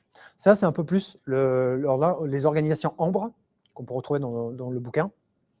Ça y ressemble. Donc là, on est très orienté un peu plus tout pour l'équipe. Chacun ses responsabilités. Très fermé en termes de process, hein, beaucoup de process. Si tu as besoin de faire ça, il te faut le formulaire bleu pour accéder au formulaire rouge, etc. Très inspiré du modèle jacobin qu'on retrouve dans nos organisations françaises. Ça, c'est ses avantages, ça aussi ses défauts. Et enfin, la dernière, c'est générative. Générative de quoi? Générative de valeur, mais de valeur humaine. Et ça, c'est intéressant pour nous. Si je reprends Accelerate, ça dit que les majorités des capacités vont impacter, vont créer petit à petit. Soit on démarre par ça, je n'ai pas vu d'organisation qui démarrait par créer une culture organisationnelle comme ça, soit on utilise des capacités qui va petit à petit faire naître ça, qui va la faire grandir. Et cette culture générative, c'est quoi? Haute collaboration entre les équipes. On améliore la collaboration. On n'a pas peur des risques, on partage nos risques, on améliore notre communication, on est meilleurs communicants. Les nouveautés, on n'en a pas peur, on va vers la nouveauté. C'est super intéressant la nouveauté, ça nous fait progresser. Bref, on augmente la collaboration et la confiance entre les équipes. Il est plus sain d'y travailler, la sûreté psychologique est plus haute et on y est bien. Et cette culture de Westrum, elle est pour moi quelque chose hyper importante. Et du coup, je vais revenir sur la team experimentation. Ou quoi, on va aller directement peut-être sur la question réflexion de Westrum. Je pense que si vous ne connaissez pas Westrum, c'est vraiment quelque chose de super intéressant. Et je vous invite tous et toutes à vous poser réflexion autour de ça. Il y a deux questions. La première, pourquoi une haute collaboration, le partage des risques, selon vous, et l'innovation, ça impacte la performance de votre livraison au logiciel? Pourquoi vous allez délivrer mieux grâce à ça? Deuxième question, pourquoi Westrum, cette culture, a un impact sur la sûreté psychologique selon vous? Je vous laisse quelques minutes. Je vous laisse 2 minutes, allez-y. Westrum, c'est quelque chose de super sympa, quoi.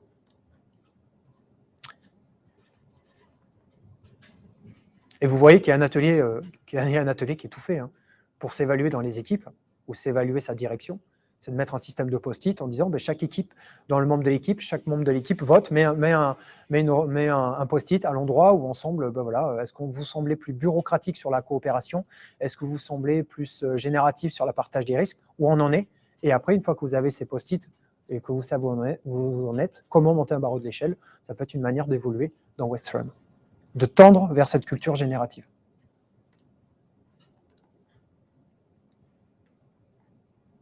Ça marche, Bertrand. Merci, bonne journée. Avec plaisir. Mais, je suis relativement accessible, Bertrand, si tu souhaites.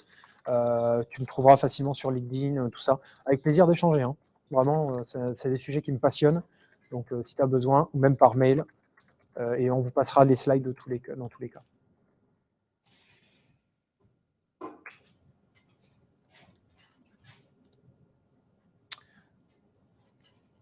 On va pas tarder à faire un débrief. Je pense qu'au côté salle physique, ils vont pas tarder à terminer.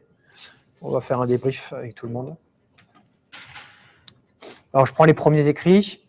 Tout le monde est dans le même bateau. Ouais, ça, j'aime beaucoup. J'aime beaucoup cette phrase. Effectivement, ça résume très, très bien. Très intéressant. Responsabilité partagée. Ouais. Donc, meilleur rebond après un échec. Oui, tout à fait. Tu as raison. Ouais. Le rebond après l'échec, c'est important. Ouais. Effectivement, dans Westrum, il dit à un moment, tout ce qui peut être... dès qu'il y a un problème, en fait, on mène une enquête ensemble. On n'est pas à se dire, ben voilà, c'est ta faute. On ne se pointe pas du doigt. On va être plutôt sur, on y faire justice en disant, voilà, selon les règles de notre organisation, s'il y a telle erreur, c'est ta responsabilité. Non, on va être sûr, on mène une enquête ensemble et on avance. Et surtout, on le fait de manière partagée ensemble. Voilà, c'est ce que va dire Westrum.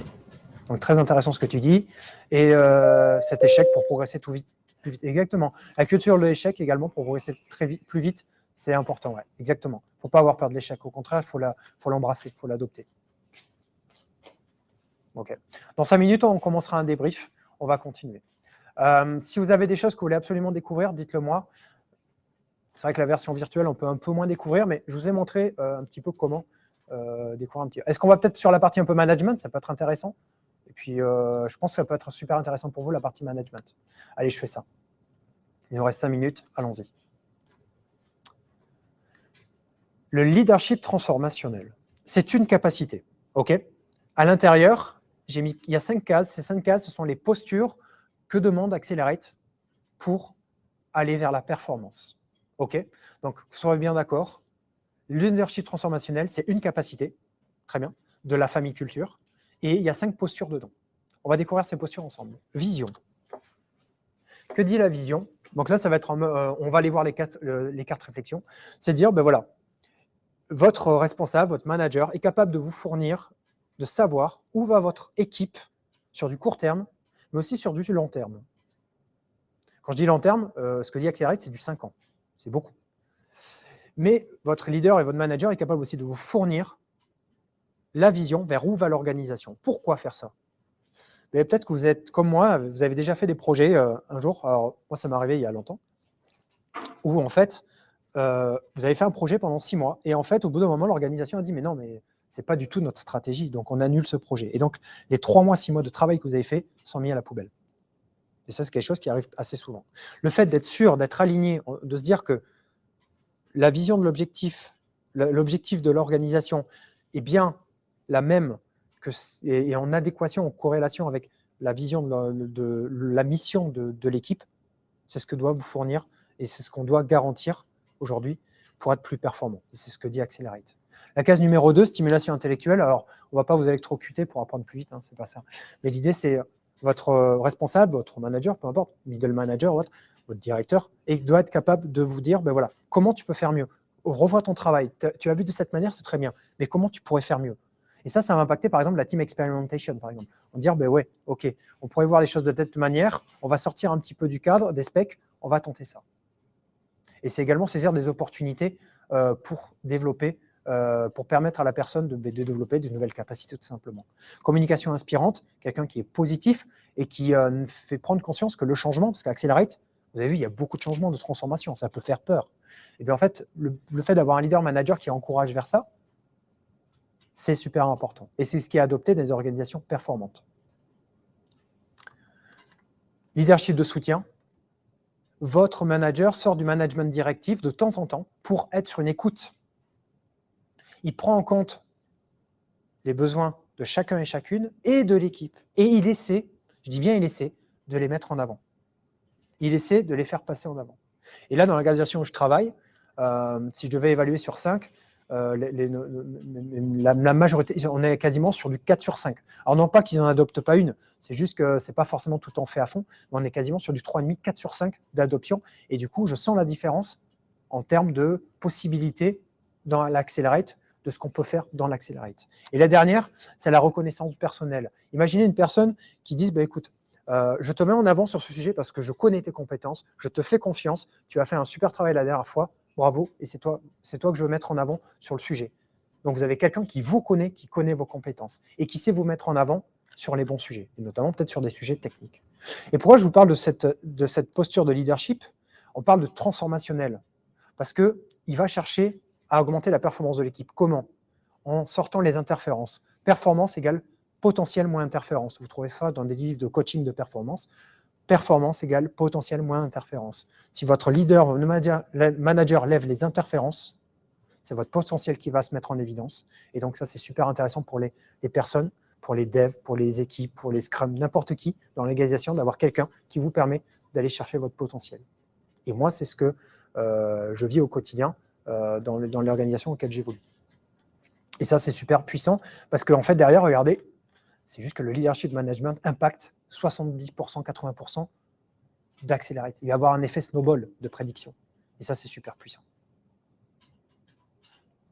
Donc, je reviens. Bon, on a un petit peu de temps alors. Allez, on va faire une question-réflexion autour de ça. Donc, c'est dans la famille culture. Hop, la famille culture. Et je pense qu'on va terminer ça avant de faire du débrief. Voilà. Donc, les postures du leader impacteraient, hein, on est toujours dans la prédiction, donc on impacterait plus de 50% des capacités. Selon vous, comment on peut accompagner les leaders à adopter ces 5 postures? C'est intéressant. Comment on peut dire à ces personnes, bon, vous faites déjà votre travail, il est bien. Comment mettre encore plus en valeur ces 5 postures demandées par rapport à ce que vous faites? Quelles seraient vos idées aujourd'hui autour de ça? J'ai donné un élément de réponse déjà, mais il y en a d'autres.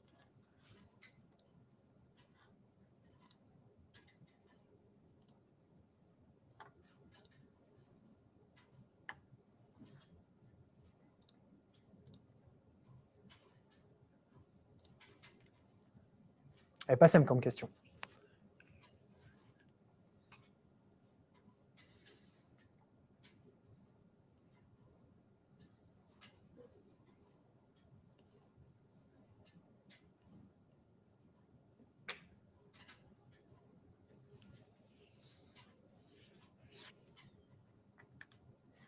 Je vais prendre les premiers feedbacks. utiliser l'écoute active. Ouais, tout à fait. Par exemple, conseiller sur l'écoute active ou former sur l'écoute active, peu importe, ça dépend comment votre responsable ou vous-même, peut-être que c'est vous si ça vous concerne, vous dites à l'instant T, bon, effectivement, je ne prends pas le temps d'écouter, comment je pourrais faire? Est-ce que je peux sortir un petit peu du management directif? Il en faut encore un peu de management directif, selon moi. C'est important, surtout dans les cas urgents. Je pense que c'est bien, des fois, de driver l'équipe, mais aussi avoir cette écoute active pour pouvoir faire passer d'abord l'équipe et pouvoir créer une ambiance, une culture organisationnelle différente, c'est super important. Donc, former sur l'écoute active est un moyen, tout à fait. Alors, changer les leaders, ça compte pas. Ça ne marchera pas. Ça ne marchera pas. Communication libre, même au niveau hiérarchique, ouais, tout à fait. Tout à fait. Communication un peu plus libre. C'est pas toujours simple. Ils n'ont pas forcément le temps. Ils n'ont pas toujours le temps. Mais effectivement, cette communication libre devrait être faite. Organiser des boucles de feedback en équipe interactive. Exactement. Ouais, ça c'est très bien. Si vous prenez les formations de l'école française, il y a une formation de management financée par la Caisse des dépôts. C'est le discours qui est tenu aujourd'hui. Aujourd'hui, en fait, cette formation de management, on sort du management directif, on garde le management directif pour les urgences, pour les choses vitales, pour l'organisation. Et après, le reste, on va mettre en place ce qu'il faut pour les collaborateurs. Et les boucles de feedback, c'est rituel, sont super importants, à hauteur de ce qu'a besoin l'équipe. Donc, ça peut être, à l'état de l'art, ils disent une fois par jour, brief et débrief, par exemple. C'est super important. Tu commences avec un brief le matin, débrief le soir. Mais ça peut être une fois par semaine en fonction de la cadence de l'équipe. Et ça, c'est montré dans les formations de management de l'école française. Donc, c'est super intéressant. Culture du feedback en transversal, ouais, tout à fait, également. Et l'écoute active est également mentionnée dans cette formation de l'école française. Je pense que le temps va être... on va passer bientôt au débrief, je suppose. Donc, on va aller chercher vos amis et puis on va faire un petit point de débrief. Parce que n'oublions pas qu'on est sur quand même l'Agile Tour Bordeaux. Et le but, c'est aussi de rattacher des choses autour de l'agilité. Le but de vous faire découvrir Accelerate, c'était fait exprès. C'était aussi vous montrer des choses, un peu vous mettre en jambe avec ça. On va voir comment l'agilité, vous pouvez la défendre avec Accelerate, les idées. Pas tout, mais une grande majorité.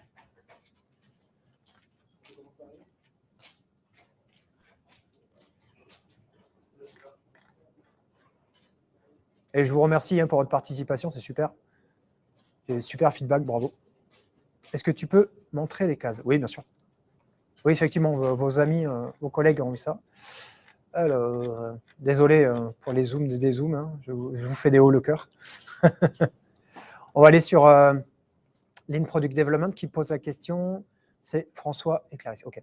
Alors, en attendant que les personnes s'installent, on a ici le SMORC, donc faire des petits lots de travail, découper un peu plus les lots de travail, beaucoup plus. Ça parle d'Invest dans Accelerate. OK, donc quelque chose que vous connaissez. Vous avez un atelier qui sensibilise autour de ça, qui est le Penny Game. Pour ceux qui ne connaissent pas, je vous invite à regarder. Il y a même des versions virtuelles du Penny Game. Donc, vous avez 20 pièces, vous les retournez, vous le passez à votre collègue d'après. En combien de temps ça arrive à votre 8e collègue? Et après, vous le faites, au lieu de faire toutes les 20 pièces, vous faites toutes les 2 pièces. Et vous allez voir que plus c'est découpé petit, plus ça va vite, plus on a des boucles de feedback courtes, plus vite on va en prod. Je le fais en version rapide, je suis désolé. N'hésitez pas à poser des questions en Q&A. Rendre les flux de travail visibles. Si je vous parle de Value Stream Mapping, par exemple, ça vous parle peut-être, ça allait aller à la chasse au temps, détecter où c'est qu'on peut gagner du temps, comment aller partir plus vite en prod, par exemple. Les Value Stream Mapping, donc de l'expression de besoin jusqu'à que ça aille en production. Feedback from production, je pense que ça vous parle. Récolter des feedbacks pour pouvoir décider. Des post-mortem, tout ce dont vous avez besoin en fonction de votre organisation. Voilà. Ça, ce n'est pas une capacité, c'est un composant d'une capacité. D'accord. Réduire les process pour partir en prod. Alors, selon Accelerate, les organisations plus performantes n'ont plus de CAB, de Change Approval Board, selon Sensity. Ce qui fait foi pour partir en prod, ce sont le pair programming, les code review et les pull requests. Donc, la revue de code ensemble. Le CAB est maintenu seulement quand la base de données est modifiée. Et je ne sais pas si on aura le temps de faire le reste. Vous pouvez soulever les cases. Vous cliquez, vous pouvez soulever les cases. Je vous laisse, je vais le faire pour vous. Mais je ne vais pas avoir le temps de commenter, désolé.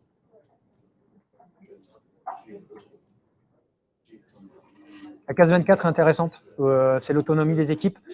Donner plus d'autonomie à l'équipe, ici, donner plus d'autonomie à l'équipe, mais aussi qu'ils soient responsables de ce qu'ils font. Donc, pouvoir leur permettre de choisir des outils, mais ils sont aussi responsables de ce qu'ils utilisent. C'est hyper intéressant.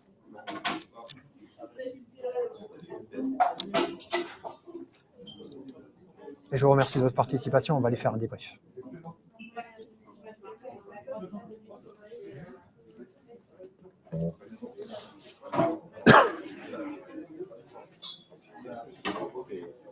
On a combien de temps? S'il y a des gens qui peuvent dire, s'ils ont des questions, qui peuvent les poser. Ah oui, bien sûr. Sur scène, toi, tu les vois, toi? Okay. Ouais, je peux les monter. Okay. Donc, si vous avez des questions dans les salles virtuelles, on peut vous faire monter sur scène pour poser les questions. Ce sera donc Farouk qui s'en occupera. Donc, il faut... Ben, allez-y, je vous invite à poser vos questions ou si vous voulez intervenir, à le faire savoir via le chat. Merci.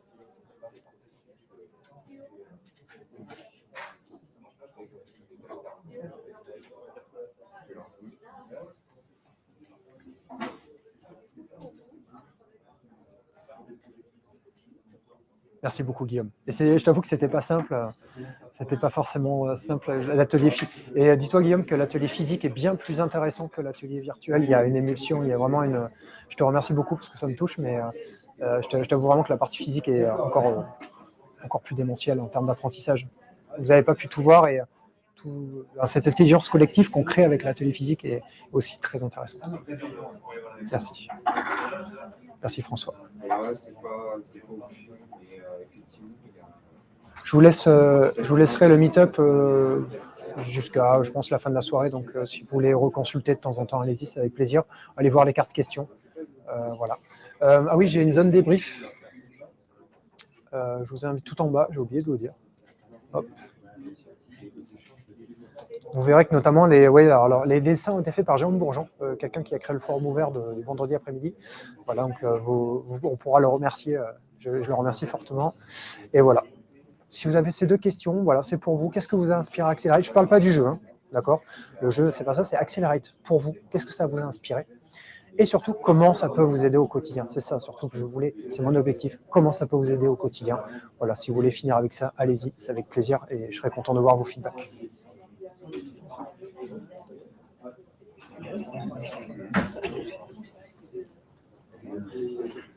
nous reste combien de temps? 20 minutes. Tu leur as fait les débriefs en post-it ou pas? Non. Ah. Non, je pensais qu'on les faisait là. Du coup, j'ai pas. Ouais, bah écoute, on on va chercher les post-it. Tu peux les chercher, s'il te plaît? Ils sont là à côté? Ils sont dans la. Ah, ils sont peut-être là. Ils sont dans la poche. Non, ils sont dans la poche, le sac qu'on a. Ouais.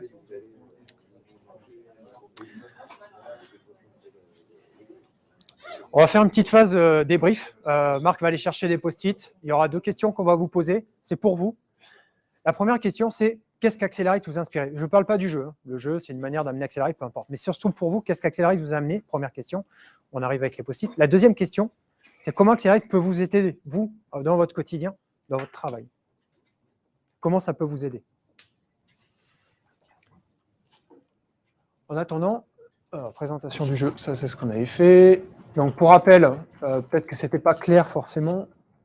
Donc à gauche, c'est la grande majorité des capacités. Tous ne sont pas des capacités, on est d'accord. Il y a certains trucs, c'est des composants de capacités. Leadership transformationnel, c'est une capacité avec 5 postures à l'intérieur, d'accord.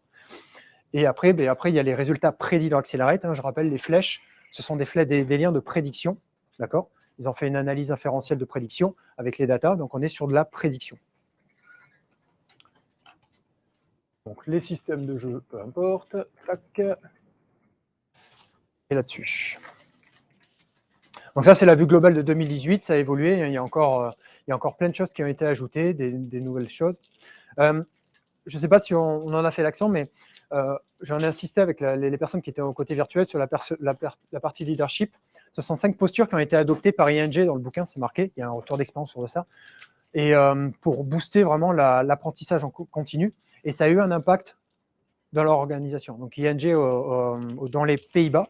Donc si vous avez des contacts, vous pouvez demander des feedbacks. Ça peut être super intéressant. Et un petit mot sur la culture de Westrum, histoire d'aligner tout le monde. Donc Westrum, ce que je disais, c'est voilà, cette personne qui est encore vivante. Hein. Je l'ai précisé. Voilà. Ouais, la vision. Donc, en fait, ton leader doit pouvoir te fournir une vision de ton équipe sur du court terme et sur 5 ans. C'est ce que dit Accelerate, beaucoup 5 ans. Alors que des fois, on est plutôt sur du 3 ans. Et également, la vision de l'entreprise, l'objectif de l'organisation. Pour être sûr qu'on est aligné, c'est être sûr que le projet de la mission de ton équipe ne va pas être annulé au bout de 6 mois. Donc, être sûr qu'on est bien aligné. Un peu comme ce que parlait ce matin Claude sur la partie vision de l'orga et ensuite la mission qu'on découle de l'équipe. Stimulation intellectuelle, donc comme je disais, c'est pas électrocuter pour apprendre plus vite. Hein. Non, c'est donner l'opportunité déjà d'apprendre sur des sujets, voilà, offrir l'espace pour apprendre et surtout challenger sur comment tu peux faire ton travail d'une autre manière. Challenger en disant, bah, ok, on fait comme ça, est-ce que ce serait pas mieux si on faisait comme ça, au lieu de rester ancré sur la même manière de travailler. Parce que comme ton contexte avec le temps évolue de l'organisation et ton contexte de marché, ben, tu dois aussi revoir ta manière de travailler. Ensuite, tu as la communication inspirante.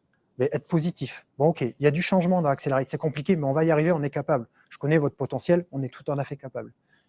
Donc déjà, cette communication qui est positive. Et également, dire, ben voilà, le changement dans Accelerate, c'est inévitable. On doit s'adapter au quotidien. Non, il ne faut pas en avoir peur, on a les ressources pour. Supportive leadership.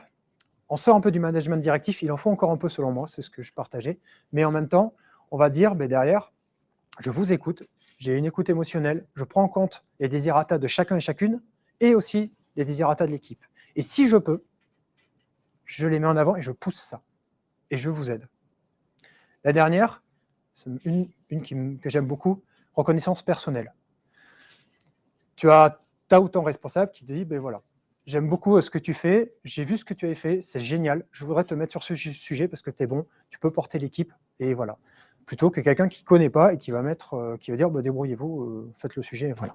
Et ces 5 postures sont demandées. Donc l'idée, c'est de dire, voilà, essayez, vous faites votre travail, vous, leader, manager, peu importe, votre directeur, vous le faites bien.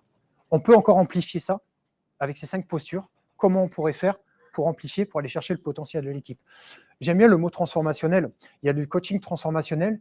Et le coaching transformationnel, si vous connaissez le jeu de Galway, qui dit performance d'une personne ou d'une équipe égale potentiel moins interférence. Tu gommes les interférences, tu vas chercher le potentiel des personnes et des équipes, et donc de la performance.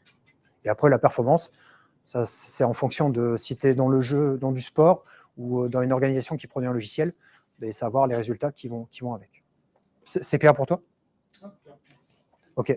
Westrum, donc comme je disais, a mis en évidence, ce sociologue, 3 organisations, 3 typologies, pathologique bureaucratique et générative. Pathologique, si vous connaissez Reinventing the Organization de Frédéric Laloux, ça va être un peu la rouge. Voilà, tout pour le chef, pouvoir centrer. Et puis, si jamais il y a une erreur, ben, ça va être la faute de l'autre. Et puis, c'est très malveillant, on n'a pas envie d'y travailler. Bureaucratique, donc voilà, ben, les organisations françaises, souvent, c'est un peu comme ça. Tout pour l'équipe. Beaucoup de responsabilités, c'est ta responsabilité, c'est pas la mienne. Si tu veux travailler avec moi, il te faut le formulaire rouge. Ça a ses avantages, mais aussi ses inconvénients. Voilà. Et la troisième, c'est la générative de valeur humaine. Et les capacités, selon Accelerate, prédisent d'aller créer petit à petit, de tendre vers cette culture générative de valeur humaine, haute collaboration, partage des risques, haute communication améliorée. On a un problème, on travaille ensemble, on essaie de mener une enquête jusqu'au bout pour résoudre ça. On n'a pas peur de la nouveauté, on y va ensemble. Et ce que prédit Accelerate, grâce à ça, c'est qu'on va aller délivrer mieux. Des équipes synchronisées qui se font confiance et qui n'ont pas peur, elles délivrent plus vite. Et évidemment, ça a un impact aussi sur la sûreté psychologique, et donc la satisfaction du travail peut être impactée selon Accelerate. OK. Je voulais vous donner quelques post-it. Je ne sais pas si on aura le temps. Sinon, on passe en mode question-réponse. Je pense que ce serait mieux. Hein. Ouais. Combien 10-15 minutes. Est-ce que vous voulez qu'on fasse la phase débrief va être plus long. On va passer en mode question-réponse. Je pense que ça ira mieux. Est-ce qu'il y a des choses qui ne sont pas claires déjà? Est-ce que vous voulez qu'on revienne sur quelque chose? Tu me dis, Farouk, s'il y a quelque chose côté Rimo. Est-ce qu'il y a des liens, des choses que vous voulez aborder en sujet, des capacités que vous voulez aborder, revoir? Oui. Ton prénom, s'il te plaît. Alexandre. Oui. Au début, tu as présenté une évolution un peu avec une nouvelle capacité qui était apparue. Oui. Est-ce que tu pourrais regarder le cadre ou le lien pour consulter ces choses-là? Bien sûr.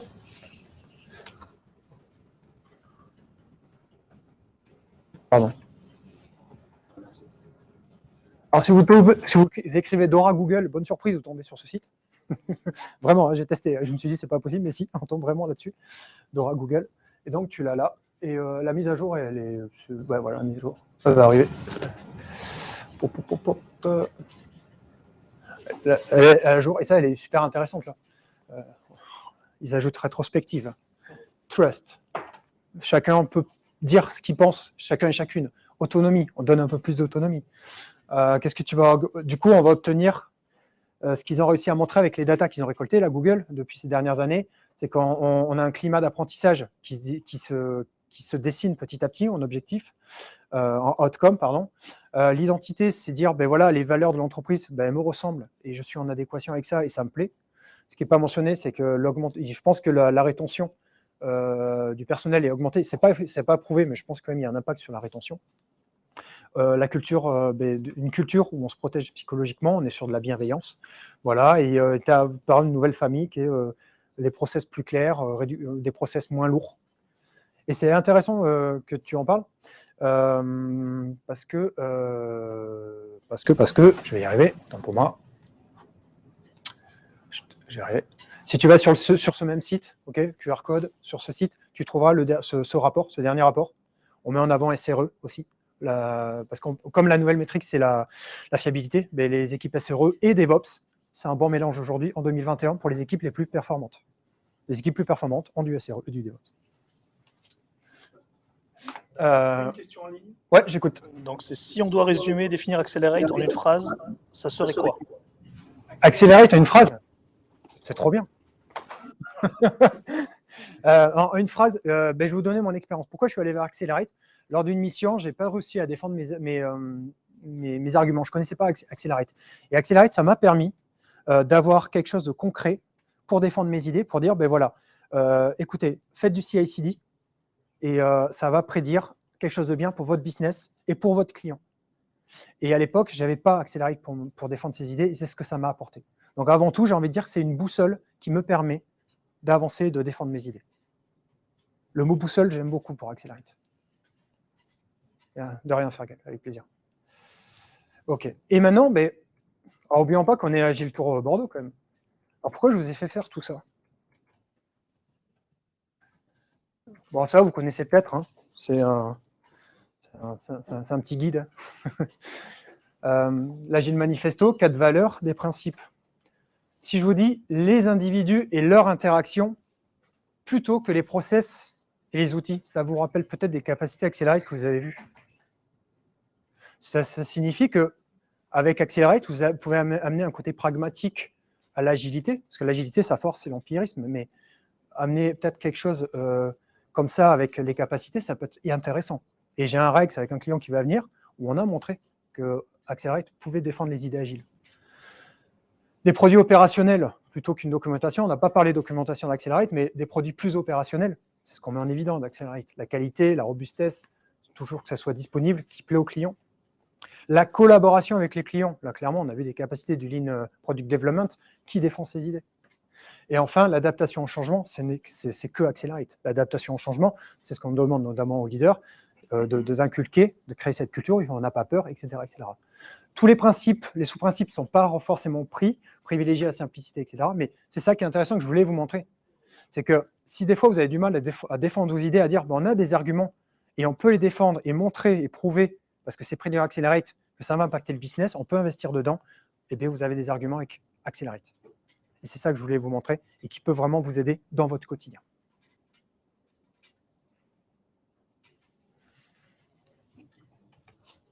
Merci.